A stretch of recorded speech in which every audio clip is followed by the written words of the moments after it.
Have you heard of cystic fibrosis? If not, you may not be alone. There's only about 30,000 people in the United States with this uncommon disease. I am one of these 30,000 people, and I was diagnosed when I was around the age of 4. It is important to learn about this disease, even though it is not very common, because it still affects people's lives in a lot of ways and can be very difficult to deal with throughout their lives.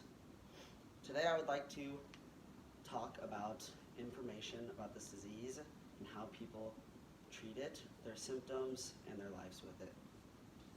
So first off, what is cystic fibrosis? Cystic fibrosis is a disease that affects the respiratory and digestive systems of the body. The main way that it affects these is with the thicker mucus that is produced by a person's body with CF.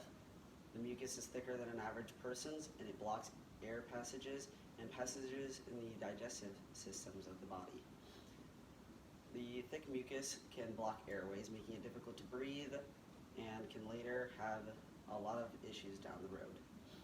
In the digestive system, the mucus does the same thing in blocking paths that digestive enzymes need to digest the food. Those are the two main effects that cystic fibrosis has on the body, but there's also less important ones like the sweat glands and the clubbing of fingers. And it is mostly diagnosed at birth or in early stages of life, but does not happen all the time. For example, I was diagnosed when I was 4 years old, which is later than most people are. Next, I will talk about the symptoms of cystic fibrosis and the signs. So the most common symptoms are bad weight and height, so overall bad growth or slow growth, cough, shortness of breath, bad stools, and lung infections. The bad stools come from the digestive system, and so a lot of times if you have greasy stools, this could be an effect to cystic fibrosis. Bad growth is also to do with the digestive system, trouble digesting food, has trouble gathering the nutrients that is necessary for growth. Cough and shortness of breath are the two main symptoms when dealing with the lungs.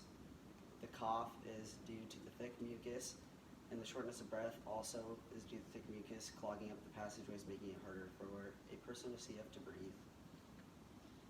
The main treatments include a vest, nebulizer, and different types of pills or hospitalizations. Now, the vest that is used most of the time looks like this, and what it does is when a patient with CF wears the vest, it is hooked up to a machine with a tube that is inserted right here on the vest, and it pumps air through the vest, vibrating the lungs and upper stomach area to break up that thick mucus and make it move throughout the passages better. This can also be done via physical therapy or other similar machines that break up the mucus in the chest and stomach. That one is mostly for the lungs, along with this next one, the nebulizer cup. Now, this is one of the various types of nebulizer cups. They're mostly plastic. You open it, put the medicine in here, close it, and then it's hooked up to an air pump, an air compressor that turns the liquid medicine into air vapor that is breathed in through the person's lungs.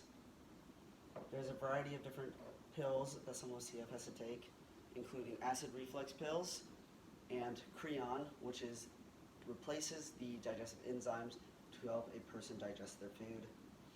Now, when dealing with lung infections, which are common with CF, most of the time the only way to treat that is with some type of antibiotic, which is mostly given through an IV in hospitalizations, or sometimes medicine through the nebulizer cups.